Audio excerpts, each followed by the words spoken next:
Hello everyone, it's Lindsay and I am back today with a product tip Tuesday. I know I haven't had one of these in a while because I haven't had any new mediums in my craft space for a while, but I recently got the Distress Paints from Tim Holtz and Ranger and I am loving these. I've been using them. I have lots of questions from you guys wanting a specific tip Tuesday. Now, I do want to preface this by saying I'm not going to show every single technique that you can do with these.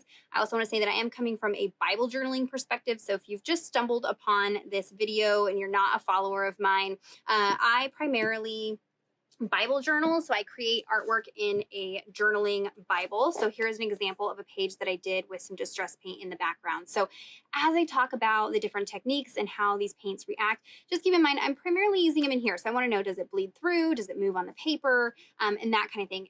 All mediums react different on different types of paper, whether you're working on Bible paper, watercolor paper, regular cardstock, glossy cardstock, they're all going to be a little bit different. And so I really would encourage you to get messy and play. I get so many questions about, does this work on this? Or can you do with this? Try it.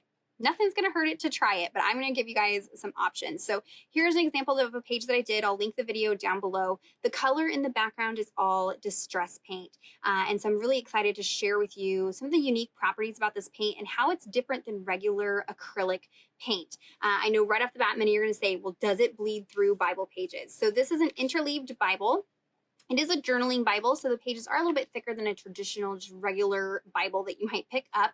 I have found that if anything's going to bleed through, reds are going to bleed through. There's something about the pigment or the dye of red stuff that has a tendency to bleed through. So what I did was I took a red paint, went directly to the page, sprayed it with water, which I'm super excited to show you because these are a water-based, water-reactive paint, and that's where I got all of this kind of wicking effect. If you've worked with any of Ranger, Tim Holtz Distress products like Distress Inks, Distress Oxide, Distress Sprays, you'll know they have this really fun kind of moving property that happens when you add water. So that's what I did, and then I dried it. This does not have page prep. It's a naked page, and it did shadow, but no bleed through. So with anything, if you were to go in and add layer after layer after layer and continuously add water and continuously go over it with your brush, the page starts to break down and you may have some bleed through. But just painting it, adding some water, moving it around a little bit, I had shadowing but no bleed through. So A+ in my book.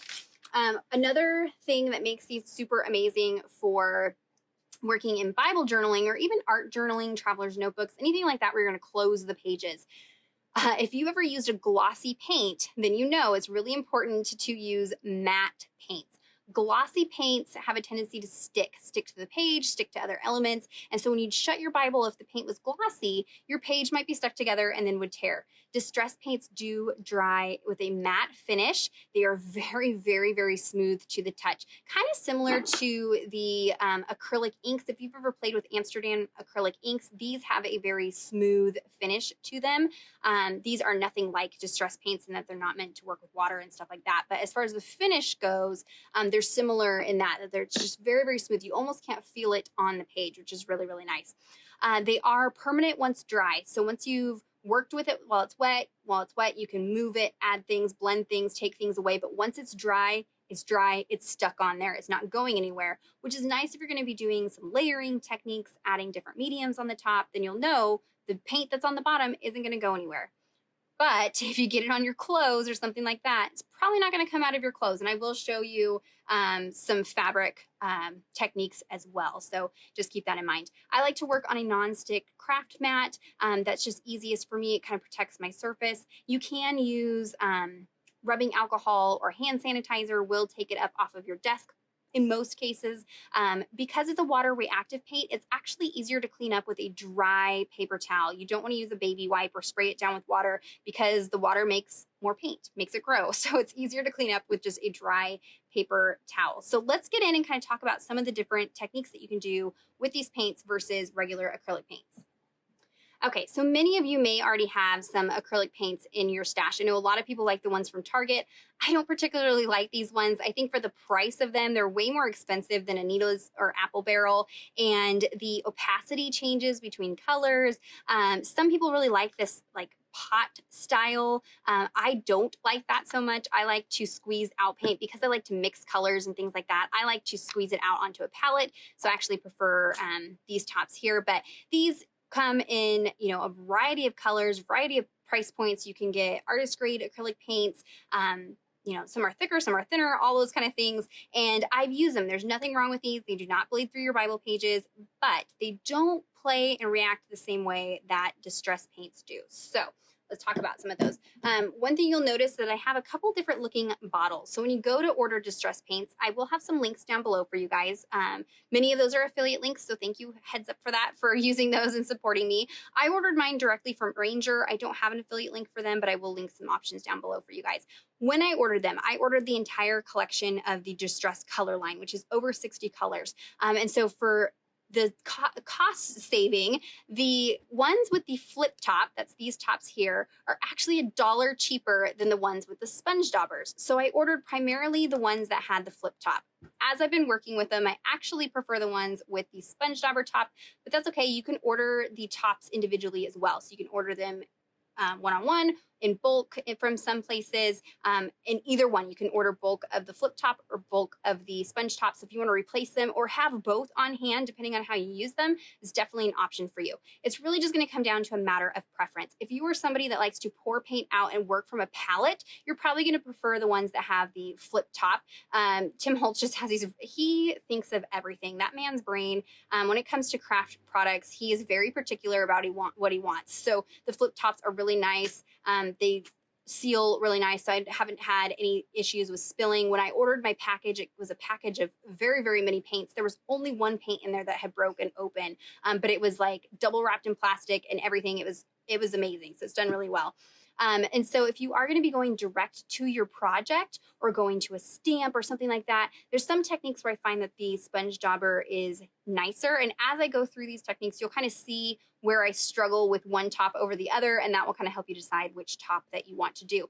Because of the unique properties of this paint, as long as your cap is on, it doesn't dry out on the sponge dauber. So the sponge dauber will not get hard. This paint doesn't really get hard, and that's why it's really nice for using on fabric, because it maintains a soft feeling to it. It doesn't get super stiff, so you don't have to worry about that. If I have like an excess of paint kind of around the red edge, I just wipe it off on a baby wipe before I put the cap on, and it's good to go. I haven't had any problems.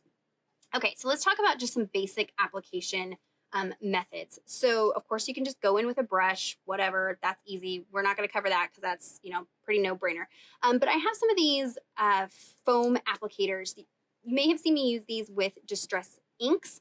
That's kind of what they're meant for, is distress inks, but they do work with distress paints as well. So let me show you the difference between regular acrylic paint and distress paint. Now, most of the techniques that I'm showing you today, not this one, but most of them, I pulled from the Tim Holtz demo videos. I will link one of those down below for you guys. So he covers it in much more detail than me.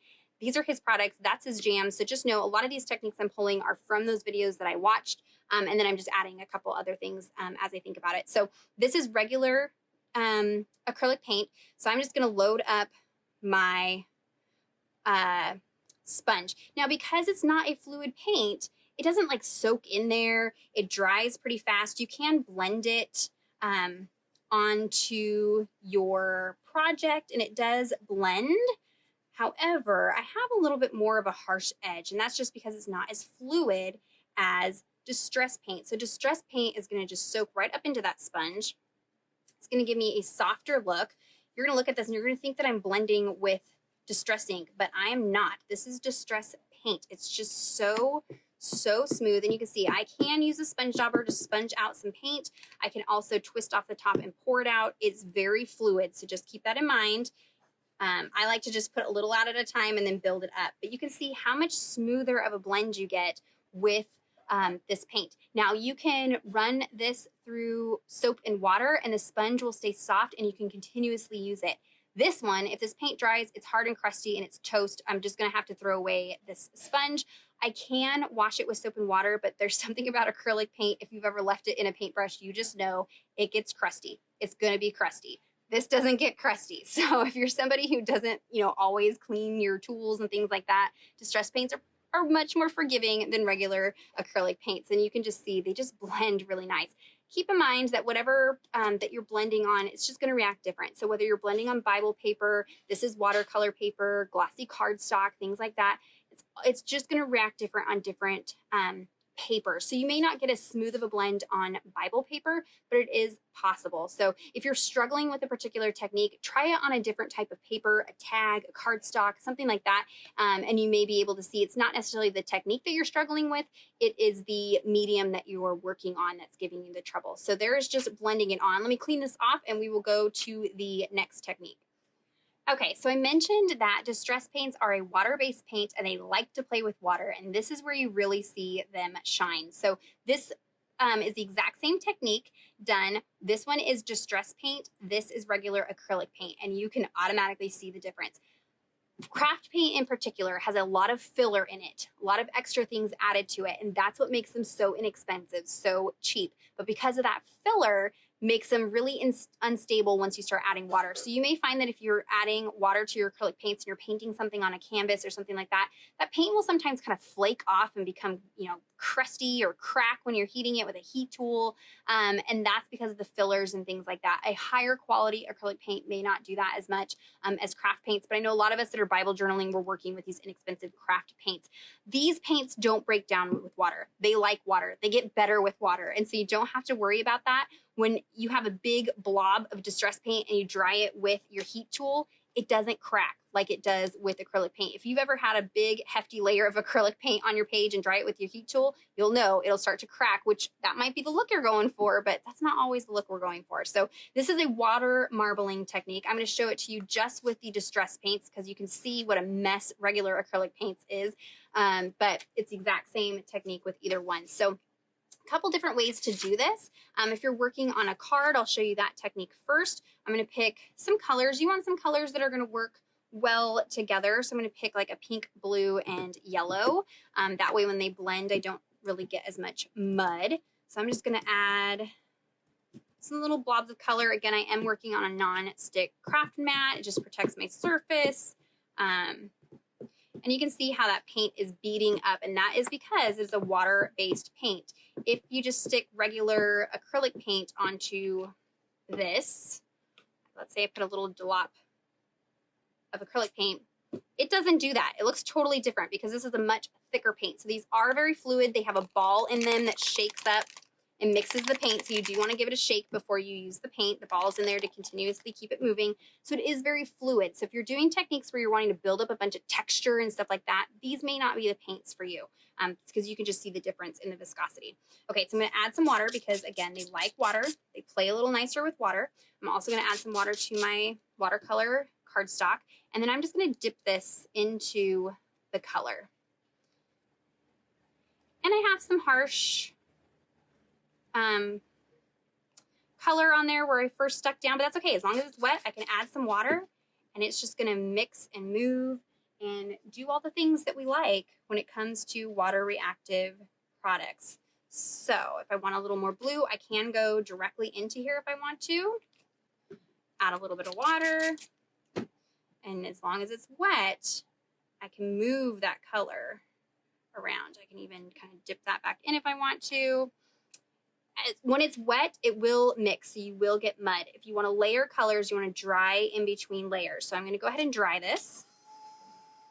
Okay, so now this is dry. It's done. It's not going anywhere. So I can add water to this, and this background is going to stay just how it is. So if I wanted to add some more color onto here and go in and build up another layer, I definitely can do that. Just making a big old mess here.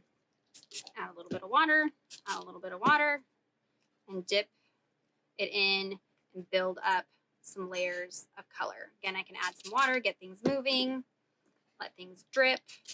And you can see that spider web effect. That is because it likes water. It plays with water, and that gives you that wicking effect. So then I could dry that and I would get something similar to this. But when you can see, when you do it with regular acrylic paint, you get these big, chunky, blobby things because it's not really meant to work with water, but this gives you a very soft effect. You're like, great, Lindsey, how am I supposed to do that in a Bible? I can't be turning over my Bible page and dipping it onto the mat. I got you covered. No worries. Let me show you how you can do that. Sorry, there's going to be no noise in the background because my kiddos are doing chores and I'm not going to tell them to stop. All right, so I just have a piece of plastic here. You've probably seen me do the smushing technique before with acrylic paint, or not with acrylic paints, I'm sorry. Distress inks, distress oxide inks, Neocolor 2 crayons, gelatos. You can do the smushing technique with any of those. I'm going to do this, so I'm going to put the paint onto the plastic, just like I was doing with my nonstick mat. I'm going to put out some color.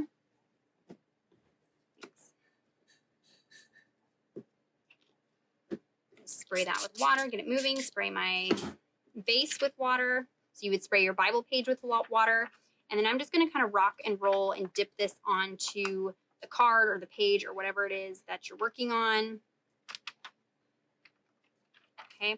And I am getting a little bit of, mixing and mud just because I have so much water on there. If you want it to be more intense, then don't use as much water and more paint. But that is a way that you can get that effect on a Bible page. So let me clean this up and we'll go to the next technique. Okay, another fun thing that you can do with distress paints that you can't do with regular acrylic paints that I've found, maybe with glossy acrylic paints, but again, we don't want to use glossy acrylic paints in our Bibles, is a resist technique. So the design that you're seeing in the background of this card, the little butterfly and the text, that is stamped with distress paint, and then I blended distress ink over the top, and the paint resisted the ink, and so that gives you this really fun technique.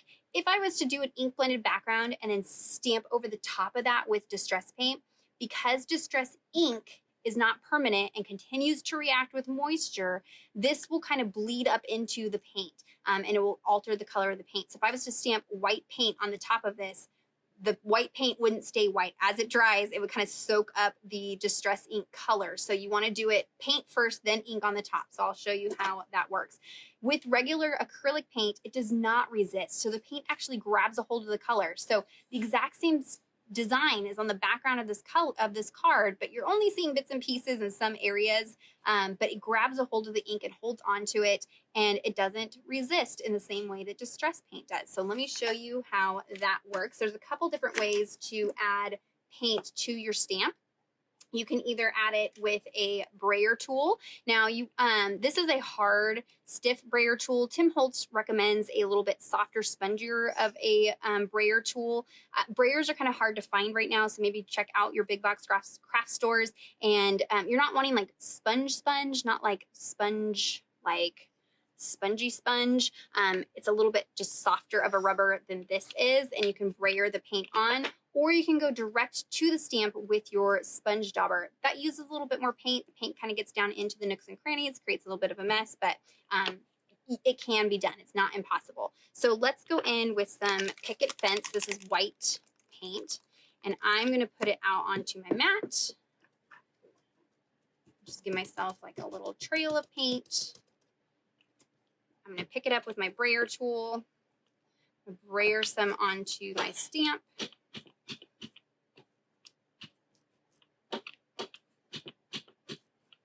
Going to be a nice even coating of paint, and I'm going to stamp that down. And you won't really be able to see it because it's white on white. Now you do want to clean everything right away. If the paint dries, it's either going to be stuck on your stamp forever, or you can try using alcohol or hand sanitizer, stamp cleaner to get that paint off. But it is advisable to get that paint off while it's still wet. I just use a baby wipe and just wipe that off really quick. Or you could have a tub or a little container of warm soapy water and just drop your products and things that you're playing with directly into that until you're ready to wash them off. Same thing with the brayer tool. I'm going to wipe this off right away. You can manhandle it and scrape it off once it's dry. You can use a little bit of alcohol and it will remove the paint, but it's just much easier to do while it is still wet. I am using a baby wipe. I would go in with a dry paper towel first, just because I said it likes water, so it just creates more paint when you add liquid to it. All right, so let's dry this. Okay, and then now I can go in with some Distress ink. I do think it's better with regular Distress ink than the Distress Oxide inks. That's just my personal preference, but I'm going to ink up my blending tool, and then I'm going to go in and blend some ink over the top, and you'll see that it is starting to resist the ink. Now, keep in mind that it may not be as intense on Bible paper. It might not be as intense on regular cardstock. It just depends on the base layer that you're using. So you're just going to have to explore and play around a little bit and find what gives you the best results. Some of these techniques might work better directly to page. Also, prepping your page makes a difference. So I don't always prep my Bible pages, but I have found that using something like a clear gesso or a white acrylic gesso, you don't want to put white gesso over your words. I only use this in my interleaf Bible because it is opaque.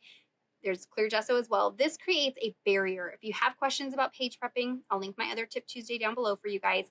And this allows things to blend and move a little bit easier because they're not able to soak into the fibers of the paper. So if you are finding a technique that you want to do and you're kind of struggling with it in your Bible, maybe try prepping the page first and it might give you some better results. I haven't tried all of these things in my Bible to say for sure that it works, fantastically in there. So I've got that, and you're like, hey, Lindsey, I can't really see the resist, but that's okay. We're gonna do one other step here.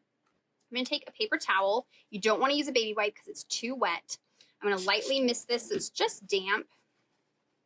And because Distress ink is water reactive as well, I can just wipe off the extra ink that's over the top of my stamped image, and that's going to reveal my image a little bit more. Now, this particular stamp that I did was one from By the Will for God. It is very, very, very intricate and sketchy, and so it's not going to give you like a crisp, clean detail like you have with something like this.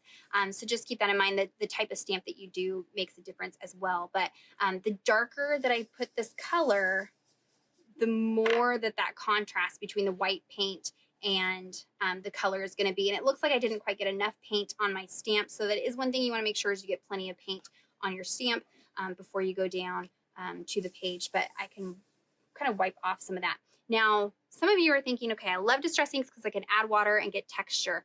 That doesn't work so much with this because you'll lose your resist effect a little bit because it's going to lighten some things up.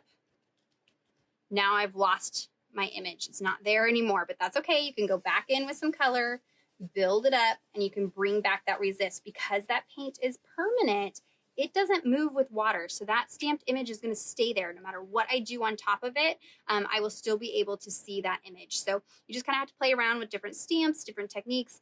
Like I said, it works better with some stamps than others, but that gives you that resist technique. This was the exact same colors, exact same stamp, but acrylic paint just does not resist in the same way that Distress paint does. Okay, next up. Okay, this one is super fun. This is one of my favorite techniques that I saw Tim Holtz do. This one you probably can't do direct to page in your Bible. It's gonna be better if you do it on like a tag, a journaling card, some kind of piece of ephemera or something like that. You could do it on a piece of cardstock and then punch out, tabs, circles, things like that. It's probably gonna work better for that. So this one was done with Distress paint. This was done with regular acrylic paint. Sorry, kids are doing chores. It's gonna be loud. It was achievable with regular acrylic paint, but it was much easier and the results were better with Distress paint because they work with water. So let me show you this. This technique, you kind of have to move quick, have everything ready to go. We're going to do some different colors for this one. So let me get those together. So they do have metallic Distress paints. I have two of them. I have the silver and the antique bronze. I do believe they have a third, maybe a fourth metallic as well. These are much more fluid than the other Distress paints just because metallics typically are more fluid. You do, again, want to shake it up really well to get that metallic pigment all, everywhere that it needs to be distributed through there. So we're going to start with our base layer. So I'm going to create my background first. I'm going to go in direct to paper, but you could use a brush. You could use brayer. You could use, a variety of different things to get it on there. I'm just going to add some color. It does not have to be perfect. Okay, and then I'm going to add a little bit of water. And then I'm going to take a brush, kind of move that around a little bit. And you can see because I added water, it blends and just becomes so nice when you add water to it. Now I could go in and add a little bit more yellow if I wanted. Okay, so I'm going to go ahead and dry this and be right back. Okay, so my background is nice and dry. You want to make sure it's completely dry, and then you want to have all of your tools ready to go because this technique is one of those ones that you can't dilly-dally. You have to just get in there and go. So I have some dry paper towel. Tim Holtz recommends a smooth paper towel. Whatever pattern is on your paper towel will kind of imprint onto the project. So I don't happen to have super smooth paper towel. I think he said Viva is the one that he suggests. You could use a cloth, something like that. Just some dry cloth. You want a paintbrush. I just made sure mine was as dry as I could get it, but you do want to start with, you know, a pretty dry paintbrush. And then I've got my metallic paint. So I'm going to put some paint out onto my mat here. Okay. And then we are ready to rock and roll. So I'm going to brush on a layer of the metallic paint.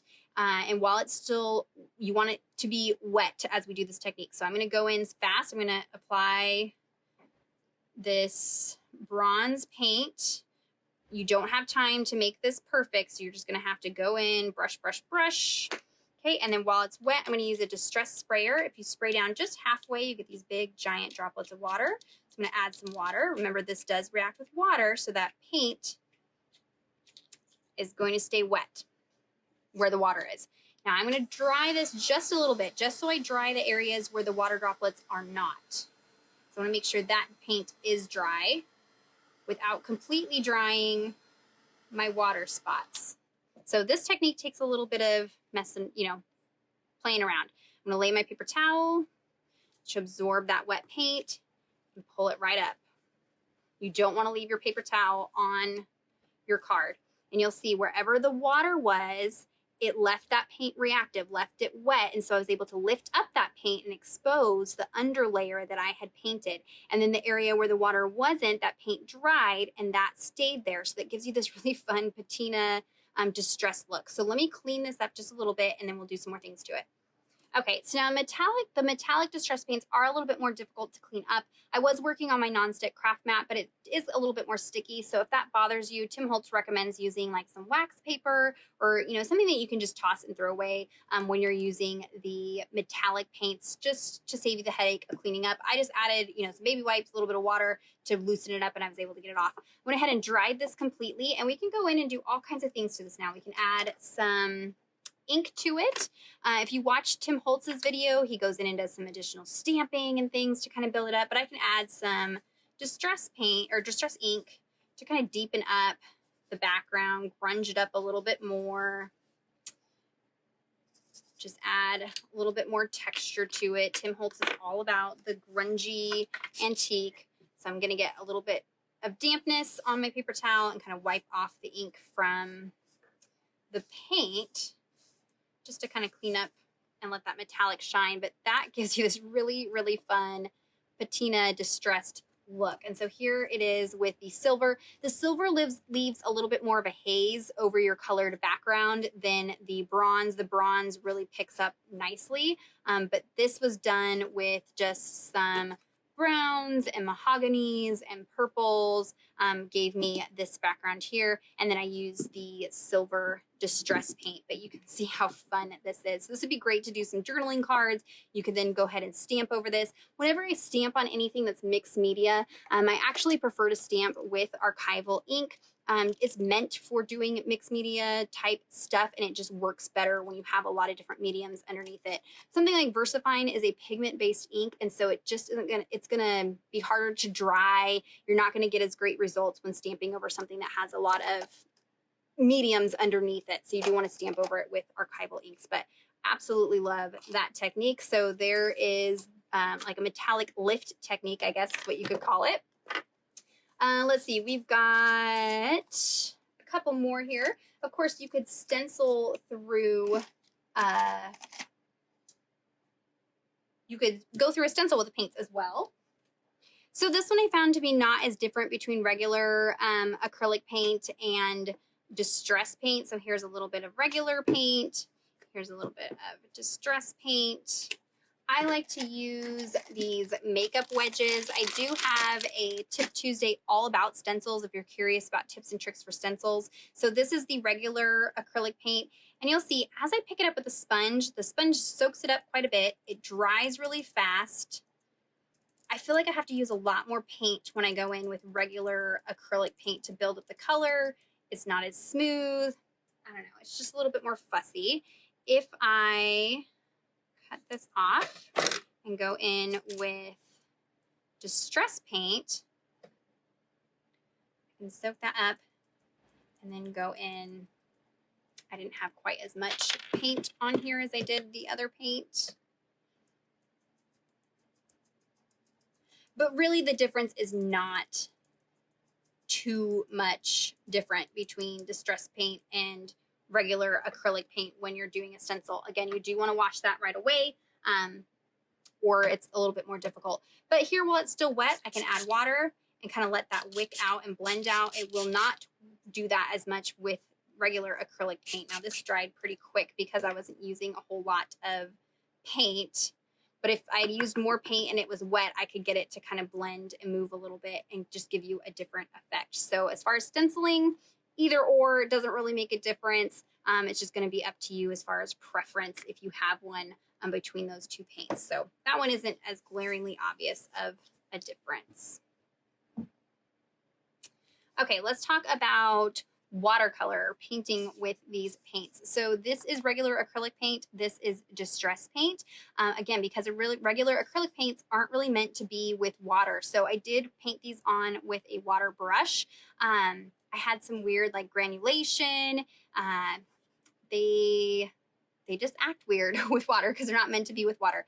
But you can use water with the distress paints, and because they like that, they play nice, they react nice, and it's permanent. So if you are afraid of using watercolors in your Bible because you want it to last a long time, and that bothers you that, you know, if your Bible was to get wet, things would be ruined, you might want to switch up and try using these. So I'm just using a water brush that has water in it. Got a little bit of paint. See, I can pick that up, and then I can paint with that. Now, I have found that these paints are not as opaque as traditional acrylic paints. And so when I'm painting over stamped images, it does cloudy up the stamp a little bit, but I'm able to go over the lines and still be able to see the stamped image through it. Regular acrylic paint is a lot more opaque, so I have to add a lot more water to it. And you'll see it just does not, it's just not as soft and smooth as the distress paints are. And again, when you start adding water to regular acrylic paint, it breaks it down, and you may have some issues with it flaking off or cracking and things like that. So you don't necessarily want to do that with regular acrylic paint. It works better with distress paints. It just gives you, it looks like watercolor, but it's not. It is acrylic style paints, and I can add water to that and see how that instantly bleeds out, whereas this does, but not as quick and as intense as the distress paints. So all I did was use that water brush to pick up some color and paint in my image, and then it's permanent. I can spray this with water. It's not going anywhere because it's dry. If I had done that and it was regular watercolor, all that color would be gone and it'd be a hot, hot mess. So there is that. Let me clean this up and we'll go to the next one. Okay, here's a look at some florals. Now this is where I do kind of have a preference for regular acrylic paint over the distress paints. I'll link a video down below where I did some painting on a planner. I think I did it as a process video. I'll link it down below if I can find it. The acrylic paints kind of maintain they're thicker, so they hold on to themselves a little bit better. So when it comes to layering up, like I like to get a variety of colors on my brush. I like to go in and get some color and some white and, you know, just some different things on there when I go to paint, and that's what gives me all this dimension. So if I pick up, so I'm trying to find my white.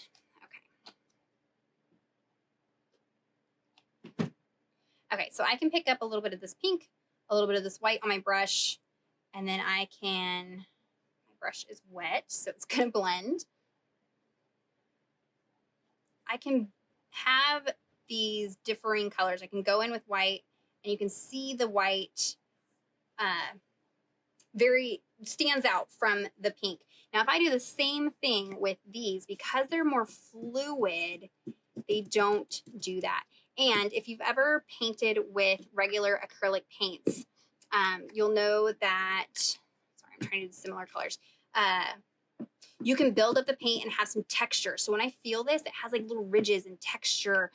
And so you can add like dimension to it. You can't do that with these. These don't ever really build up to having dimension and texture. So if I pick up a little bit of that on one side, a little bit of white on the other side, they blend together. Part of that's because my brush is wet. But as I add that white, because it's not as opaque as regular acrylic paint, it's smooth and blends out. Now, this is going to be a matter of opinion, which you like better. You might like a smoother, more blended out look. You might like to have control and a lot more definition with your color and be able to stack color on top of each other. You can see that white, because it's so opaque, I can't see the purple through the white. Whereas this white isn't as opaque. So when I put white over the top of there, that pink is always going to kind of show through a little bit through that. And so that's the only time that I really found that I prefer to have the acrylic paint over these. It's not impossible, it is doable, but it's just a different look between the two. And that's because of the viscosity. That's because the distress paints are much more fluid than regular acrylic paints. And you don't necessarily want to add water to regular acrylic paints to make them more fluid. So there is just painting some florals, very, very basic. And then here is another way that they're very different. This might not be for everybody. Not everybody's going to play with paints on fabrics and things like that. But I had some white fabric, and I thought it would be fun to color it to create little fabric tabs and things like that. And so let me show you. Because acrylic paints get crusty, if anybody has painted a t-shirt with acrylic paint, you know what I mean. You go to, use it and it's like crusty, flaky. The paint kind of flakes off. It's hard. You can add a fabric medium to acrylic paint, which makes it better for fabric. And it makes it so that it works a little bit more similar to the way that distress paint does. But if you're just wanting something super simple, distress paint is great on fabric because it stays soft. So this one was done with distress paint and it doesn't really feel that much different. It is a little bit stiffer, but it's still flexible and moves. The one with regular acrylic paint is crusty and stiff. I can just feel the difference between the two. So if I go in, I have found it's a little bit better to, again, use water because they're water reactive. They like water. So I'm going to put a little bit of paint out here. I'm going to add some water to my fabric. And I'm just going to paint this on. And you can see it instantly runs and wicks along the fabric. And I can build up layers. I can dry this and add layer after layer. And it will get stiffer, but it won't get quite as crusty as regular acrylic paint. So that's going to give you a very soft look. If I blot this off, let's say we add a little bit of water over here, a little bit of water here. This is regular acrylic paint. See where I put my brush down? It stays dark where I first touched my brush down and it won't ever really blend out. So you got that blotchiness, very similar to what you have with this technique here. So what's happening here, the difference between the two is what you see in fabric. So it's going to stay, it might be hard to see on camera, but it's got some dark areas. It doesn't run up and be nice and soft. Then when this dries, this is going to be crusty. So I much prefer the distress paints if I'm going to be adding it to fabric and it's nice and soft. You can go through and do any of these other techniques on fabric. You can do the smushing technique. You could be going through a stencil, something like that. And then remember, when this is dry, it's permanent. So in past times when I have colored fabric, I've used distress inks or distress oxide inks, but it's not permanent. So every time it would get wet, that color would run again. These are permanent. So you can color these, you can match it to whatever project that you're doing and have your own little custom fabric pieces. I'm going to be doing this tons and tons. I just got a giant package of white fabric from Walmart, and then you can custom color it to whatever you want. So there are some techniques, definitely not everything that's out there. Check out Tim Holtz's video. He goes into much more detail. He layers things up. He shows some additional different techniques and things like that, different products. So definitely check that out. A lot of these came from that video. If you have any questions or comments, be sure to leave those down below for me. I can't always answer all of them. I haven't tried everything with these, but I definitely hope that this gives you some options. And as you're looking into these paints, some of the different things that you can do with them to make it worth the money that you spend on product. I always like to give you guys a lot of options. So if you have questions, leave those down below. I'll try to answer those. Check out the description box for links to everything that I used today. Give this video a thumbs up if it was helpful, and subscribe to my channel if you're not already subscribed. Be sure to click on that bell notification button. That way you don't miss any future videos from me. And until next time, thank you so much. Bye-bye.